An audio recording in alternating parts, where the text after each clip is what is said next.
हम योगी जी के साथ हैं हर कदम पर और हम उनका बहुत आभार व्यक्त करते हैं कि उन्होंने इतने अच्छे स्टेप लिए हैं। और मैं ये बात मोदी जी से भी कहना चाहती हूँ, आज की सरकार से निवेदन सहित कहना चाहती हूँ कि सभी राज्यों में इस तरह से सख्ती बरती जाए जिस तरह से उत्तर प्रदेश में है। हम तो योगी जी के साथ हैं और हम बहुत प्रसन्न हैं इस बात से कि हमारे उत्तर प्रदेश में तो एक भी आतंकवादी नहीं बचेगा, एक भी गलत काम करने वाले को किसी भी कीमत पर बख्शा ही नहीं जाएगा, उसको पूरी सजा दी जाएगी।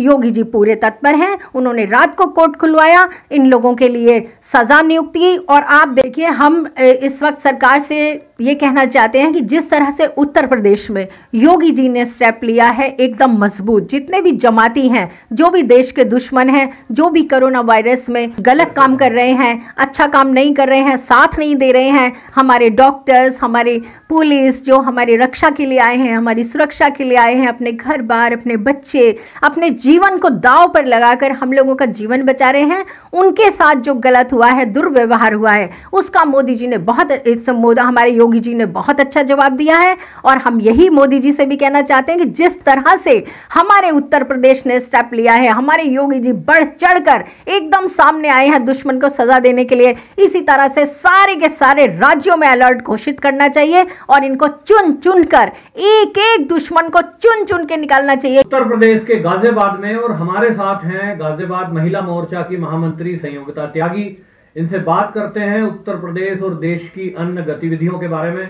तो मैम, जैसा कि हमें खबर मिली थी कि 2-3 दिन पहले मुरादाबाद के अंदर कुछ लोगों ने पुलिस पार्टी और जो डॉक्टर्स थे उनके ऊपर हमला किया था, उसके बारे में हमें सूचना मिली है कि रात योगी जी ने स्पेशल कोर्ट खुलवाकर और उन लोगों को जेल भेजा है। इस बारे में आप क्या कहेंगे? देखिए, ये बहुत ही गंभीर विषय है कि इतनी बड़ी महामारी से लड़ने के लिए आज पूरा देश एक है और इसमें डॉक्टर्स, पुलिस, ये सब तो हमारी रक्षा करने के लिए हैं। देखिए, जो हमारी रक्षा करने आए हैं, जो हमारी सुरक्षा करने आए हैं, यदि उन्हीं पर हमले किए जाएंगे तो बहुत ही शर्मनाक, बहुत ही निंदनीय है। मैं योगी जी का आभार व्यक्त करती हूँ और बहुत ही खुशी जाहिर करती हूँ इस पर कि उन पर तुरंत एक्शन लिया गया है। और देखिए, सबसे बड़ी बात तो यह है कि मातृशक्ति, जिसे माँ, बहन और बेटी का दर्जा दिया जाता है, उन महिलाओं ने भी, इनकी जो जमातियों की महिलाएं हैं, उन्होंने कितना गलत काम किया। उनको तो अपने घर के लोगों को रोकना चाहिए था कि आपको ऐसा काम नहीं करना है, उन्हें तो समझाना चाहिए था। बल्कि आप देखिए कि उन्होंने तो खुद पत्थर बरसाए हैं, खुद इतना गलत किया है। तो इस तरह से जो भी करेगा, जो भी देश के खिलाफ होगा, जो भी गलत कार्य करेगा, ये उत्तर प्रदेश है, हम बार बार कहते हैं आपसे कि यहाँ पे किसी भी कीमत पर कोई भी गलत बात नहीं सहन की जाएगी। जो भी देश के आड़े आएगा, जो भी अपमान करेगा हमारे डॉक्टर्स का और हमारी पुलिस का, हमारे रक्षकों का, हमारे जो इस महामारी में जो इतना साथ दे रहे हैं, अपने जीवन पर खेलकर अपने घर भी नहीं जा रहे हैं और वो हमारी सुरक्षा में लगे हुए हैं, और आप उनको मारेंगे, उनको भगाएंगे, उनको जलील करेंगे, तो उनके लिए तो ऐसी ही सज़ा होनी चाहिए। बल्कि मैं कहती हूँ कि उनके लिए इतनी भयानक सज़ा होनी चाहिए कि आने वाले समय में यदि कोई भी इस तरह का काम करे तो उसकी रूह कांप जाए और वो 50 बार पहले सोचे कि मैं ऐसा ना करूं।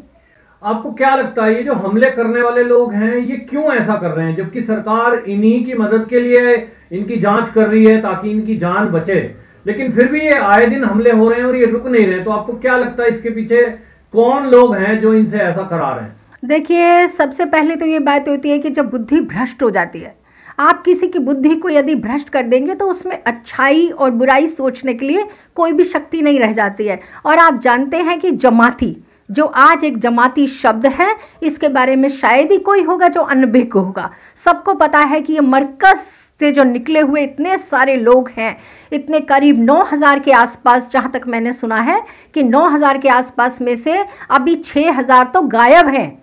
और 6000 एक बहुत बड़ी संख्या होती है। एक बीमारी को, एक वायरस को फैलाने के लिए तो एक भी व्यक्ति बहुत है, और ये तो 6000 हैं जो चारों तरफ फैले हुए हैं। तो ये बहुत बड़े संगठन है, इनकी जांच होनी चाहिए कि ये देश के आड़े कौन आ रहा है, ये सारी इंसानियत को और देश को ख़त्म करने के लिए किस तरह से इनकी स्ट्रैटेजी बनी हुई है। आप देखिए, ये कोई छोटा विषय नहीं है। मैंने आपसे पहले भी कहा कि बहुत गंभीर विषय है। इस पे सरकार को बहुत अच्छे से संज्ञान लेना चाहिए, और जहाँ जहाँ भी ये लोग छिपे हुए हैं, जो देश को बर्बाद करने पर तुले हैं, इंसानियत को ख़त्म कर रहे हैं, शर्मसार कर रहे हैं। आपने अभी अभी बोला कि ये लोग कौन हैं, ये लोग कौन हैं। हम यही सरकार से गुजारिश करते हैं कि ये कौन है, इनका पता लगाया जाए। वैसे पता तो है ही मोस्टली लोगों को, आप भी जानते हैं कि ये लोग कौन हैं। आज खुलेआम सबको पता है कि जमाती लोग हैं, जो ये इकट्ठे होकर 10-10, 5-5 के ग्रुप में इधर उधर निकलते हैं। इनको पता था अच्छी तरह से कि इस बीमारी से किस तरह से बचा जा सकता है, लेकिन इन्होंने ये बचाव नहीं किया, इन्होंने तो फैलाने के लिए इसको निकलना शुरू किया। ये आप आज भी देख लीजिए, डॉक्टर्स किस लिए जाते हैं? डॉक्टर्स जाते हैं कि यदि आपको बीमारी है तो आप चलिए, हम आपका इलाज करेंगे, पर उन्हें इलाज कराना ही नहीं है, उन्हें ठीक होना ही नहीं है।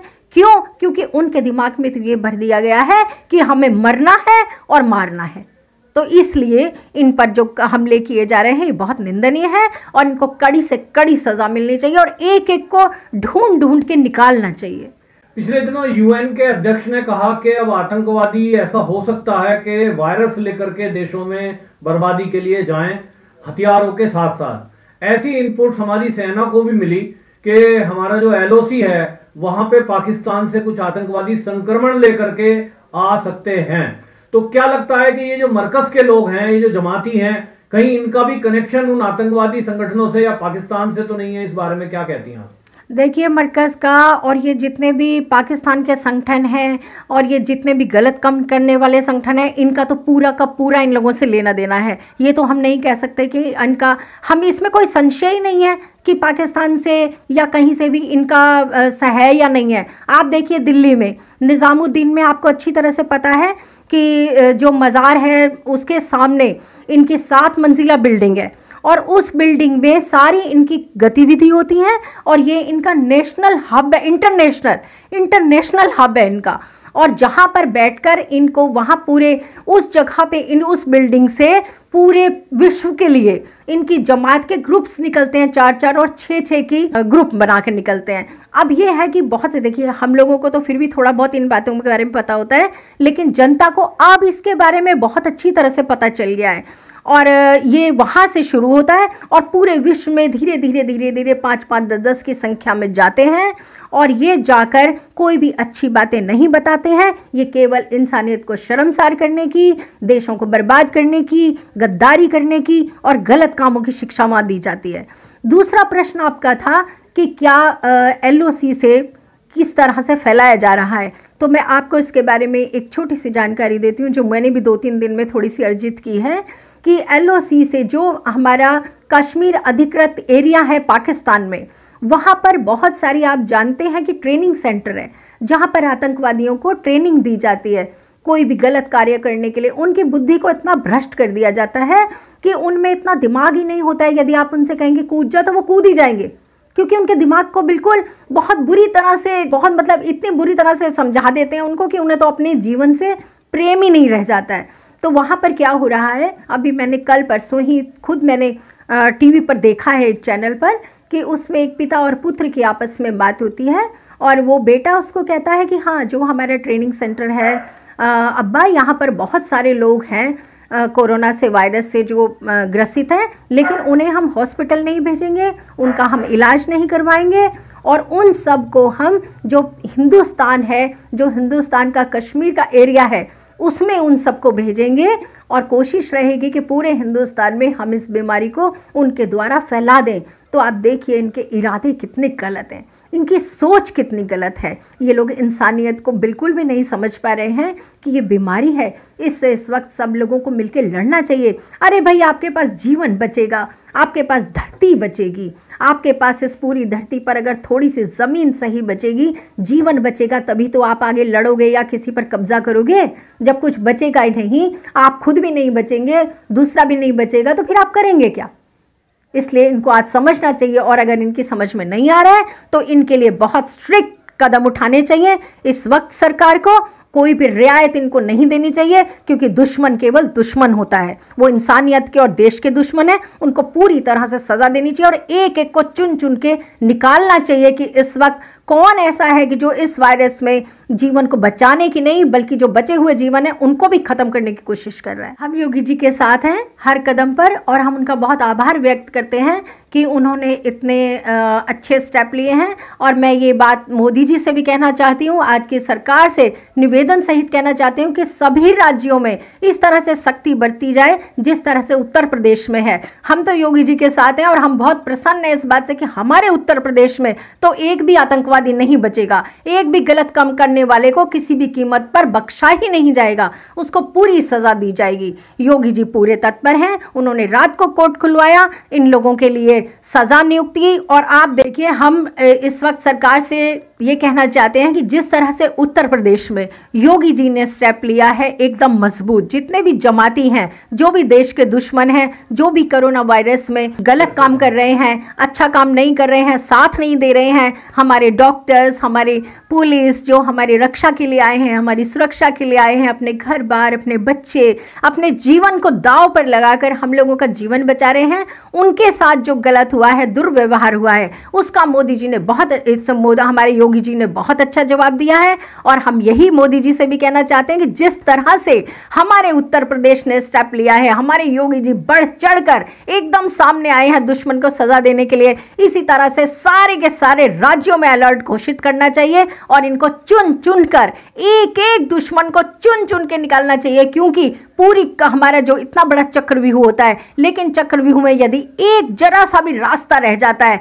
एक सिपाही भी हट जाता है, तो वहीं से दुश्मन के घुसने के लिए रास्ता बन जाता है। इसलिए ऐसी चौकबंदी की जाए, ऐसा चक्रव्यूह रचा जाए पूरे हिंदुस्तान का, सारे राज्यों का, कि एक भी दुश्मन उसमें घुस ना पाए।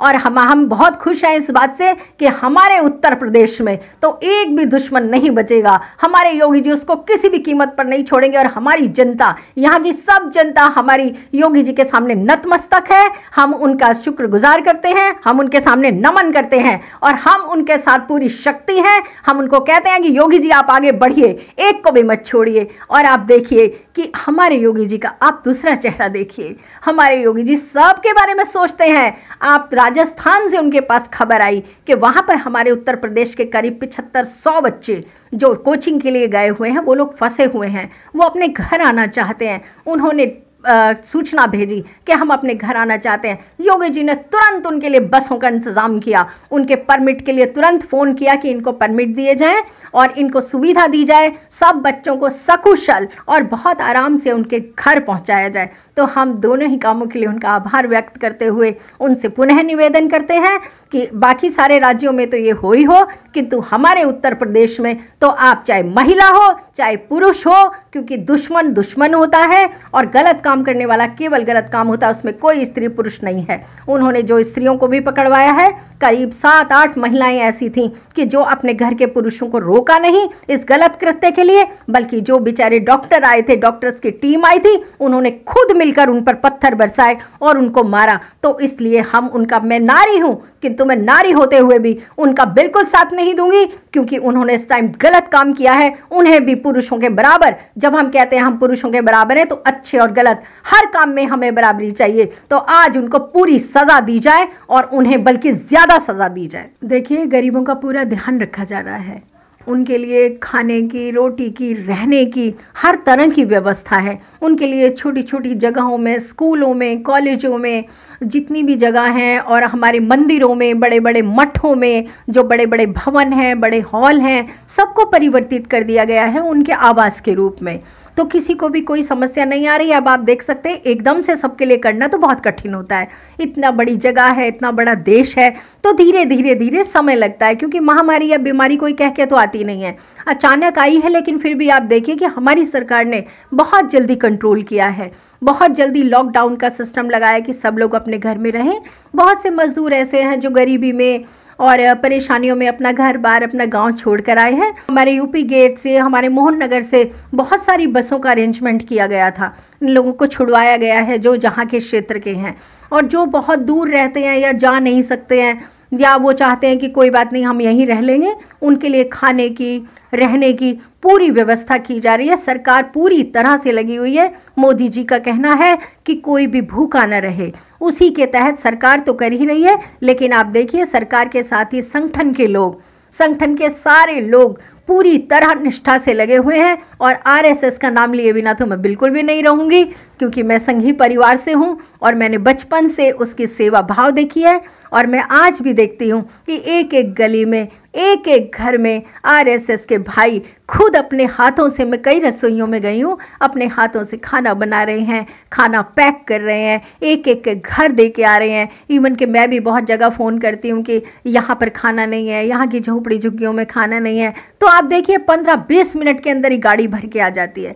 तो जितना भी हो पा रहा है सब लोग मिलकर इस आपदा से लड़ रहे हैं और एकता से काम कर रहे हैं। इस वक्त हमारा सारा हिंदुस्तान, सारा देश मोदी जी के साथ है और उनके बताए हुए एहतियातों को पूरी तरह से बरता जा रहा है। और साथ ही उनके सिपाही जो घर से बाहर थोड़ी बहुत देर के लिए निकलकर पूरी सेवा और शुश्रूषा में लगे हैं।